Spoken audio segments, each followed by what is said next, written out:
காய் வச்சுருக்குன்னு சொன்னாங்க. சூப்பராக வச்சுருக்கு பாருங்கள். நிறைய லெமன் காய் வச்சுருக்குங்க செடியில்.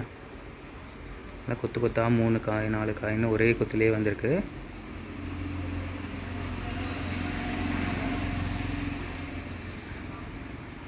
இப்படி ஃப்ரெஷ்ஷாக லெமன் செடியிலேருந்து பறித்து அந்த லெமன் லீஃபுக்கே அவ்வளோ வாசங்க.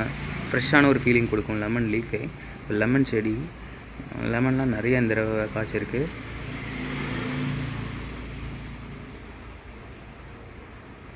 பார்த்திங்கன்னா இதாங்க முருங்கை மரம் நம்ம வீட்டுக்கு பின்னாடி இருக்குது. கீழாலேயே முருங்கை இலையெல்லாம் இருக்குங்க.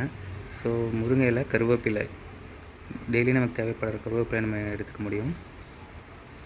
ஃப்ரெஷ்ஷாக இருக்குது.